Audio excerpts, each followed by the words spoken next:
Hello सांग मैंने जय जगन्नाथ आपण मानक गोटे नुआ रेसिपी सहित रूमी लाइफस्टाइल को स्वागत जनाऊँगी। रेसिपी हूँ साबु कस्टर्ड। साधारणतः कई भी अच्छा साबु खाइबा को पसंद करते किंतु आज रेसिपी आपण मानक भल लगे मु आशा करुँची कहीं भी स्किप करेंगे। जदि आपण मानक रेसिपी भल लगे ताहले लाइक कमेंट शेयर और सब्सक्राइब करदे।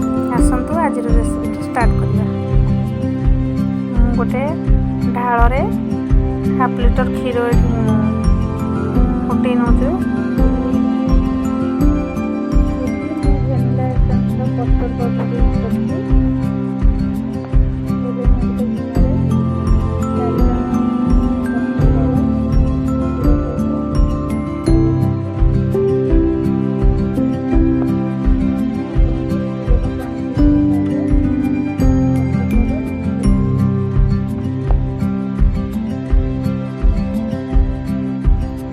क्षीर फुटी आसला आम ए चीनी ऐड करिया। मुझे 2 चामच चीनी ऐड कर क्षीर क्वांटिटी अनुसार चीनी ऐड करेंगे। जी बेस मीठा खाते कि कम मीठा खाते मुझे गोल रखी कस्टर्ड पाउडर और क्षीर को मुझे ऐड करी।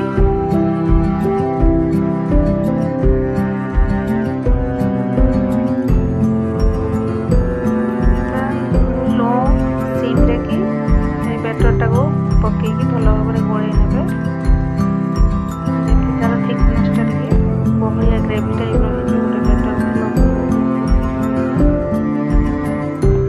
बेटर रेडी होती 10 मिनट फ्रिज रख देते ठंडा करने पूरा ठंडा हो। आपण मानी रेसिपी पसंद आती नुआ नुआ रेसिपी जानापी मो चैनल को लाइक कमेंट और सब्सक्राइब करते। एपटे मुझे फल गुड़िक काटी नहीं आपण मान पाखे जो जो फ्रुट्स थी आप भल पाती जो फ्रुट्स पकई पारे। मो पाखे जहाँ जहाँ फल था गोटे बेदना ड्रागन फ्रूट गोटे सेऊ 2टा कदली गोटे नाशपति की काटी नहीं सागु नड़िया कोड़ा करी आपने चाहिए नड़िया कोड़ा को स्किप करेंगे।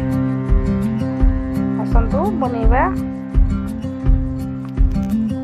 मो पाखे जहाँ फल था मुझे आपण मैंने चाहिए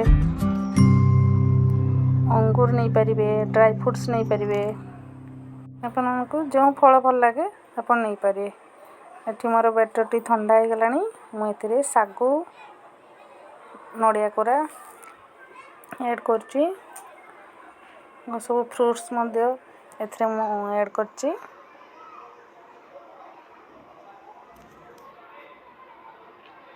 मिक्स करिया भल भाव में गलाइ नवा।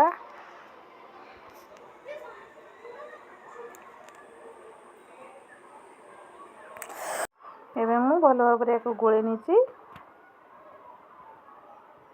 आमर ए रेडी हो गला साबु कस्टर्ड। एवं मु गोटे गिनारे सजै नेबी मुझे यूज करी चिया सीड्स जहाँ आगुरी मु पानी पकई रखी थी। मुझे 2 चामच चिया सीड्स ऐड करची।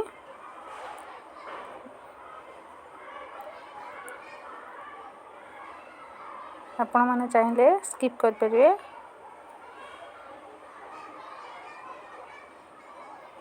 साबु कस्टर्ड को जो बनी थी ताकू ऐड कली।